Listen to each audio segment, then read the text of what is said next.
Abril 2025, ang agos ng Ilog Pasig na maringal na humahati sa gitna ng Maynila ay biglang binalot ng dambuhalang alon ng trahedya na naghasik ng takot sa buong dinamikong lungsod na ito. Ang kaso ay nagsimula sa isang karumaldumal na tuklas. Isang bangkay ng dalagang may mga kamay at paang nakatali ng mahigpit ang sumabit sa lambat ng isang matandang mangingisda. Napakabata pa ng biktima, ngunit ang kanyang pagkakakilanlan ay naging isang madilim na misteryo. Ang kasong ito ay hindi lamang naging isang mabigat na hamon para sa pambansang pulisya ng Pilipinas, dahil sa kalupitan at katusuhan ng mga salarin. Mabubunyag kaya ang katotohanan? Sino ang mga walang awang gumawa nito? At kaya bang hawiin ng katarungan ang tabing ng misteryong bumabalot sa kasong yumanig sa buong Maynila? Ang madaling araw ng buwan ng Abril ay naglatag ng manipis na hamog sa ibabaw ng Ilog Pasig. Sa di kalayuan, ang tanyag na Jones Bridge ay tila isang higanting itim na anino lamang laban sa nag-aagaw na liwanag at dilim. Si Mang Ben, isang mangingisdang inubos na ang kanyang buong buhay sa ilog na ito, ay bahagyang nanginig. Hindi dahil sa lamig ng umaga, kundi dahil sa isang hindi maipaliwanag na kaba na gumagapang sa kanyang dibdib. Ang huling hatak ng kanyang lambat ng gabing iyon ay kakaiba ang bigat. Napasigaw siya sa tuwa sa kanyang isip, sa pag-aakalang binyayaan siya ng Diyos ng masaganang huli ng isda. Ngunit nang dahan-dahang angatin ang lambat mula sa madilim na tubig, ang lumitaw ay hindi mga isdang nagpupumiglas, kundi isang nakahihindik na bulto. Ito ay katawan ng tao. Isang dalaga, ang mahaba at itim niyang buhok, ay nakapulupot sa lambat na parang lumot ng multo. Ang kanyang balat ay maputla at namaga na matapos ang ilang araw na pagkakababad sa tubig. Ngunit ang pinaka-nakakatakot ay ang posisyon ng biktima. Ang parehong mga kamay at paa ay nakatali ng mahigpit gamit ang asul na nylon cord na bumaon na sa kanyang laman. Lumilikha ito ng postura ng matinding paghihirap at paninigas. Nanigas si Mang Ben sa kanyang kinatatayuan. Nabitawan niya ang kanyang sagwan at ang kanyang maliit na bangka ay umugoy-ugoy sa gitna ng agos, tila nakikiramay sa kanyang panginginig. Ang tunog ng sirena ay bumasag sa katahimikan ng mga barong-barong sa gilid ng ilog. Ang pangkat mula sa Manila Police District, Homicide Section ay mabilis na kinordonan ang pinangyarihan ng krimen. Si Police Major Dante Santos, ang pinuno ng unit, ay bakas ang tensyon sa mukha habang pinapanood ang pag-ahon sa bangkay patungo sa Pampang. Ang lugar ng krimen o crime scene ay tila napakalinis. Halos nakakatakot sa linis. Bukod sa bangkay, walang anumang personal na gamit. Walang pitaka, walang cellphone. Ang malupit na agos ng Pasig ay tinangay na ang lahat ng bakas na maaaring iniwan ng pumatay. Ang paunang pagsusuri sa bangkay ay nagpapakitang ang biktima ay patay na ng hindi bababa sa 3 araw bago natagpuan. Ang pagkakakilanlan ng dalaga ay isang malaking palaisipan. Ang kaso ay agad na humarap sa isang pader. Habang ang mga pulis ay nahihilong naghahanap ng mga pahiwatig, ang mga kwentong kababalaghan ay nagsimulang kumalat sa mga informal settlers sa kahabaan ng Ilog Pasig. Sinasabi ng mga tao na ang bahagi ng ilog kung saan natagpuan ang bangkay ay talagang mariiti o pinamamahayan. Ayon sa sabi-sabi, maraming taon na ang nakalilipas, isang dalaga ang nagpakamatay sa pamamagitan ng pagtalon sa ilog dahil sa sawi na pag-ibig. Ang kanyang kaluluwa ay hindi matahimik, naging isang white lady na patuloy na nagmumulto sa lugar na iyon. Sa gabi, inaamin ng mga residente na naririnig pa rin nila ang kanyang pilipit na pagtangis. Ngayon, isa na namang trahedya ang naganap sa parehong lugar. Ang mga matatakutin ay sumusumpa na nakakita sila ng puting anino na dumaan sa ibabaw ng tubig sa gabing walang buwan. Sinasabi nilang ito ang kaluluwa ng dalagang kakatagpo lang na naghahanap sa kanyang pumaslang. Ang takot na bumalot sa lahat ay naging dahilan upang walang sinuman ang mangahas na pumunta sa ilog sa gabi. Kahit ang mga pinakamatatapang sa kanila ay umiiwas. Isang mabigat na presyon ang nakadagan sa balikat ni Major Dante Santos at ng kanyang buong unit. Ang kaso ay nananatiling walang usad, walang pagkakakilanlan, walang saksi, walang motibo. Sa gitna ng kawalan ng pag-asa, isang mag-asawang magsasaka na may mga mukhang hapo at pagod ang dumating sa himpilan ng Sila ay naglakbay pa mula sa isang bayan sa lalawigan ng Nueva Ecija sa loob ng 2 araw. Dala ang nag-iisang litrato ng kanilang anak na si Elia Reyes, kumatok sila sa bawat boarding house at nagtanong sa bawat kanto ng kalsada. Ang kanilang anak ay biglang nawalan ng komunikasyon mula pa noong gabi ng ika-2 ng Abril. Nang marinig nila ang balita tungkol sa bangkay ng babaeng lumulutang sa ilog, isang matinding takot ang sumakma sa kanilang mga puso. Ang pasilyo ng morgue sa ospital ay tila malamig at amoy kamatayan. Ang ama, si Tatay Lando, ay nagsusumikap na maging matatag. Ang kanyang nanginginig na balikat ang sumusuporta sa kanyang asawa, si Nanay Tessie, na halos himatayin na. Ang huli nilang pag-asa, bagaman malabo, ay nasa likod ng malamig na pintong bakal na iyon. Nagbigay ng senya si Major Santos. Ang puting kumot ay dahan-dahang ibinaba. Ang mukha ng biktima ay nasira na ng tubig, hindi na ito makilala. Si Nanay Tessie ay tila namanhid. Ngunit bigla siyang natigilan. Ang kanyang mga mata ay napako sa bukong-bukong ng bangkay. Nanginginig siyang lumuhod at ang kanyang mga kamay na kulubot at magaspang ay marahang hinaplos ang isang maliit at kupas na bagay na gawa sa metal. Ito ay isang pilak na pulseras sa paa, anklet. Ang pulseras na ito. Ito ang suot niya mula pa noong bata siya. Anak ko. Leah, anak ko. Ang sigaw ng ina ay hindi na simpleng pag-iyak, kundi isang tunog na dumudurog ng puso, basag at umaalinggaw sa pagitan ng apat na malamig na pader. Iinuko niya ang kanyang ulo sa gilid ng metal na higaan, pinapalo ang kanyang dibdib sa labis na kawalan ng pag-asa. Si Tatay Lando, ang lalaking karaniwang tahimik at matibay, ay hindi na rin nakapagpigil. Iiniling niya ang kanyang mukha paharap sa pader. Ang kanyang malalapad na balikat ay yumugyog ng matindi. Ang mainit na luha ay umagos sa kanyang mukhang pinapagod na ng panahon at trabaho. Ang katarungan ay hindi pa dumarating. Ngunit ang sakit ay narito na, mas totoo kaysa sa kahit ano. Matapos ang proseso ng pagkilala na dumurog sa puso ng lahat, kalmadong sinamahan ni Major Santos ang matandang mag-asawa sa maliit na bed space na inuupahan ni Elia sa Sampalo. Ang kwarto ay tila mainit pa rin sa kanyang presensya. Ilang pares ng damit ang nakatupi ng maayos, isang tumpok ng mga lumang libro sa pag-aaral, at sa ibabaw ng mesa ay may isang kwadernong may pabalat na mabulaklak. Sa gitna ng luksang bumabalot, nanginginig na binuklat ni Tatay Lando ang bawat pahina ng diary ng kanyang anak. At pagkatapos, sa huling pahina, ang pamilyar na sulat kamay ay tila punyal na tumarak diretso sa kanyang puso.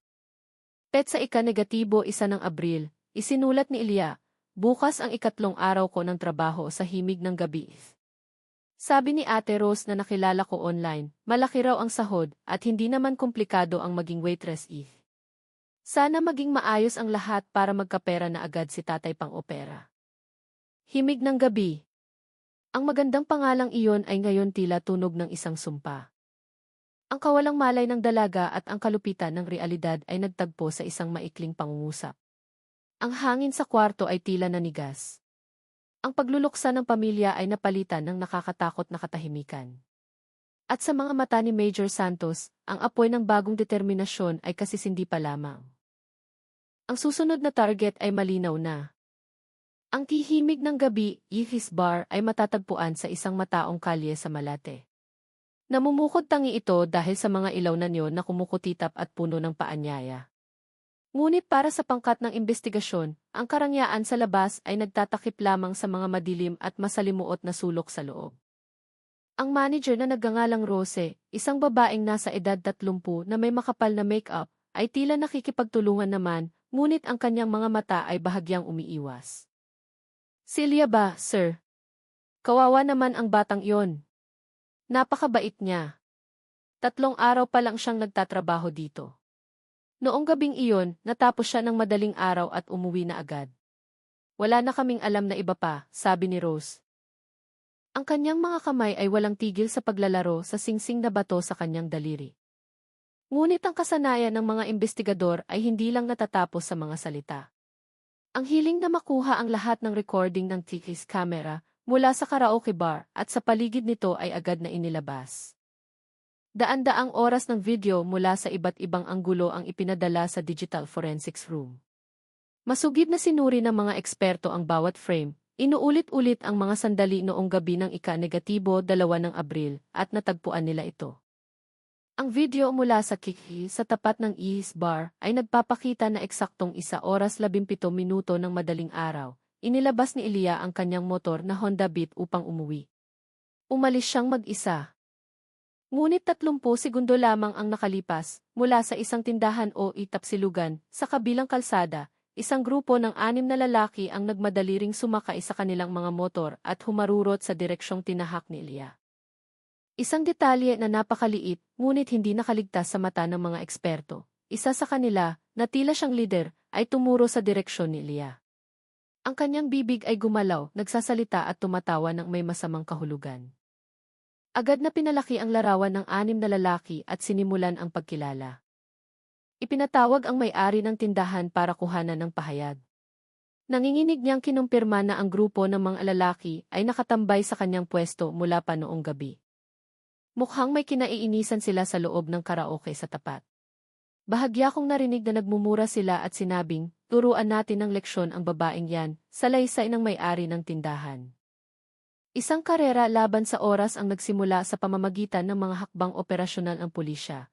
Mula sa pag-trace ng plaka ng mga motorsiklo, paghahambing nito sa database ng mga kriminal, hanggang sa paggamit ng makabagong teknolohiya sa pagsubaybay.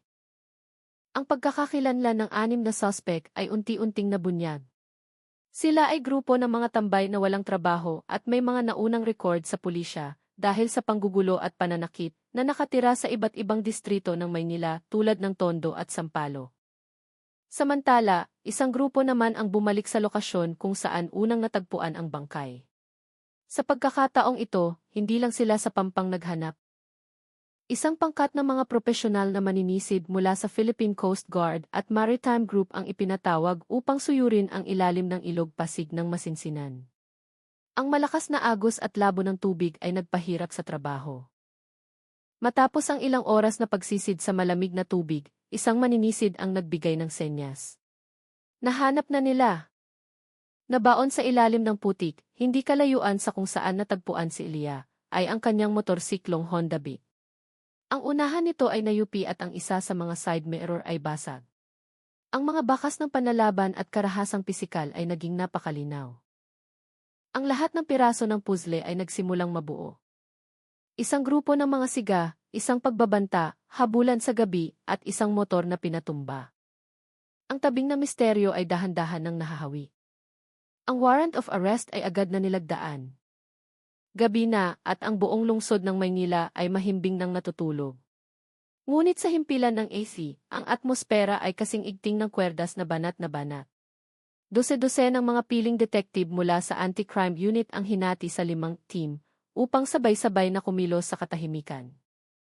Bawat team ay may target na isang address, isang lungga ng mga malulupit na salarin. Nakaupo si Major Santos sa command center.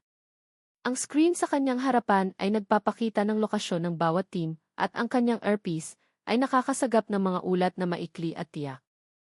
Ang unang team ay lumusob sa isang masikip na paupahan sa eskinita ng Tondo. Ang pintong gawa sa manipis na kahoy ay winasak. Ang unang suspect na natutulog ng mahimbing ay walang oras para manlaban. Napasuko siya sa ibabaw ng kanyang kama. Ang kanyang mukha ay litong-lito, hindi naiintindihan ang nangyayari. Suspect number 1, secured, ang ulat na narinig sa radyo. Ang ikalawang team ay humarap sa mas matinding paglaban.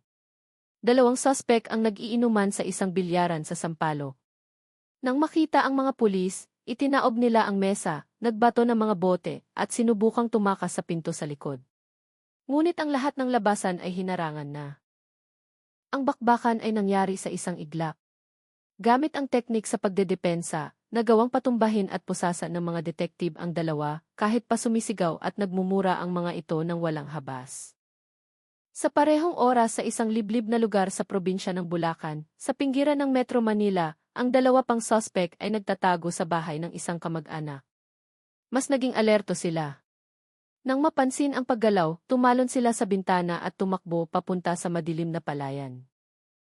Ang habulan na puno ng tensyon ay naganap sa ilalim ng liwanag ng mga flashlight. Ang tahol ng mga aso ay umalingaw sa buong baryo, ngunit hindi sila mas mabilis kaysa sa mga sanay na alagad ng batas. Matapos ang ilang daang metro, pareho silang nahuli habang sinusubukang magtago sa matataas na talahib. 5 salarin ang nahulog sa bitag sa loob ng 1 oras.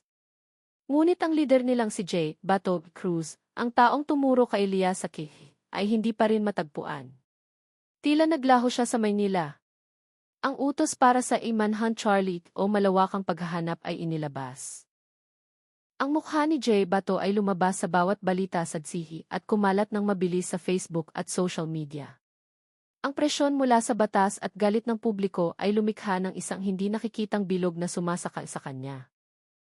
Batid na hindi na siya makakatakas, makalipas ang 2 araw, si J. Bato, na mukhang hapo at wala ng tulog, ay sumuko na rin sa wakas sa isang istasyon ng pulis sa karatig lalawigan ng Cavite. Sa interrogation room ng AC, sa ilalim ng liwanag ng malamig na puting ilaw, ang mga mukha ng mga siga na nooy matatapang ay tuluyan ng gumuho. Nakayuko silang nanginginig habang inaamin ang buong karumalduman nilang krimen. Ang katotohanang nabunyag ay mas nakakakilabot pa kaysa sa inakala ng mga investigador. Noong gabing iyon, dahil lang sa tumanggi si Lea na uminom ng beer at prangkang sinagot ang kanilang pambabastos, pakiramdam nila ay napahiya sila. Ang galit na walang basehan na hinaluan ng impluwensya ng alak at droga, ay nagbago sa kanila upang maging kawan ng mga demonyo. Pinlano nila, inabangan, pinatumba ang kanyang motor sa madilim na kalsada, at isinagawa ang panggagahasa. Nang makita nilang nawalan ng malay si Elia at natakot na mabunyag ang kanilang krimen, tinali nila siya at itinapon sa Ilog Pasig upang iligaw ang investigasyon sa malupit na paniniwalang itatago ng agos ng ilog ang lahat. Ang unang pagdinig ay isinagawa sa Regional Trial Court ng Maynila. Ang silid ng hukuman ay puno, ang hangin ay mabigat sa galit. Ang 6 na akusado ay nakatayo sa harap ng husgado. Ang mga mukhang dati mayabang ngayon ay nakayuko, nanginginig sa bigat ng kanilang kasalanan at sa daan-daang matang nakatitig ng matalim. Tumayo ang piskal, ang kanyang boses ay matatag at walang emosyon, habang binabasa muli ang bawat detalye ng karumaldumal na pag-amin ng mga akusado, na nire-reconstruct ang gabing iyon ng lagim. Ang lahat ay nagsimula sa ego ng lider, si J. Bato, na nasugatan. Nagawa niya akong isnabin sa harap ng mga tropa ko, pag-amin niya sa harap ng investigador. Dahil lang sa isang pagtanggi at tapat na tingin ni Elia, pakiramdam niya ay inapakan ang kanyang pagkalalaki. Ang buong grupo, na lasing, ay bulag na sumang-ayon na turuan ng leksyon ang babae. Hindi sila umuwi agad. Naupo sila sa tindahan sa tapat, umiinom habang nagdidiskusyon. Ang kanilang mga mata ay hindi maalis sa pinto ng karaoke, naghihintay sa kanilang biktima. Ang kanilang pag-amin ay nagbunyag ng plano ng pananambang na napakasama. Nang imaneho na ni Elia ang kanyang motor sa kalsadang tahimik at kulang sa ilaw, humarurot sila. Isa sa kanila ang gumitgit sa motor ni Elia, habang ang angkas naman ay sumipa ng malakas sa likuran ng motor ng dalaga. Ang tunog ng metal na sumalpok sa aspalto ay narinig na blag. Nasinundan ng tili ng dalaga. Kinalagkad nila ang biktima sa isang bakanting lote sa tabi ng ilog kung saan ang kadiliman ang naging tanging kakampi ng krimen. Kahit na nagmamakaawa, umiiyak, at nanghihinang lumalaban ang dalaga, pinagpapalit-palitan nila itong gawa ng kahalayan. Ang pag-amin ng isa sa mga miyembro ng gang ay nagpanginig sa buong korte. Noong una sumisigaw pa siya, pero kinalaunan tumahimik na. Binugbog nila ito hanggang sa mawalan ng malay para lamang mapagbigyan ang kanilang hayok na pagnanasa. Nang matapos ang krimen, saka lang nila napagtanto ang kahihinatnan. Nang makitang nakahandusay si Elia, isa sa kanila ang nagpanik. Ngunit umungol si J. Bato. Nakita na niya ang mga pagmumukha natin. Kapag hinayaan niyo iyang mabuhay, kulungan ang bagsak nating lahat. Ang desisyong pumatay upang pagtakpan ang bakas ay ginawa ng may kalamigan ng loob. Gumamit sila ng nylon cord na nakuha sa isang construction site sa malapit. Tinali ng mahigpit ang mga kamay at paa ng dalaga habang ang hininga nito ay mahina pa, saka binuhat papunta sa gilid ng ilog. Nang walang pag-aalinlangan, inihagis nila ang katawang walang kalaban-laban sa tubig na napakaitim, tila ba nagtatapon lang ng basura. Ang buong silid ng hukuman ay natahimik. Ang bawat salita sa kasulatan ng sakdal ay parang hampas ng maso na naghuhubad sa pinakamalalim na kabuhungan. Ang hiyaw ni Nanay Tessie ang bumasag sa katahimikan. Diyos ko! Bakit napakalupit ninyo? Anak ko! Siya ay bumagsak at hinimatay sa yakap ng kanyang mga kaanak. Isang sakit na hindi mailalarawan ng mga salita. Dumating ang oras ng paghatol. Sa harap ng mga ebidensyang hindi mapasusubalian at krimeng napakabigat, ang pinakamabigat na parusa ayon sa batas ng Pilipinas ay ibinaba. Reclusion perpetua o habambuhay na pagkakulong ng walang pribilehiyo ng parol, para sa mga pinuno at utak ng krimen, at mahabang taon ng pagkakabilanggo para sa iba pa bilang mga kasabwat. Ang katarungan ay dumating, bagaman huli na at hindi na kailanman mapapalitan ang nawalang buhay. Ang kasong ito ay sarado na, ngunit ang larawan ng krimen at ang kaukulang parusa ay mananatiling pinakamalakas na babala. Sinumang mangahas na hamunin ang batas, tapakan ang dignidad at buhay ng iba, ay magbabayad ng napakalaking halaga. Salamat sa pagsusubaybay sa kasong ito. Ang katarungan ay naipatupad, ngunit ang sugat at aral ay mananatili. Sana ang kwentong ito ay maging paalala sa ating lahat na maging mas mapagmalasakit at protektahan ang mga tao sa ating paligid. Lalo na ang mga kabataang nagsusumikap para mabuhay. Huwag kailanman manahimik kapag nakakita ng krimen. Dahil ang pananahimik ay maaaring mga hulugan ng pakikiisa sa kasalanan. Sama-sama tayong bumuo ng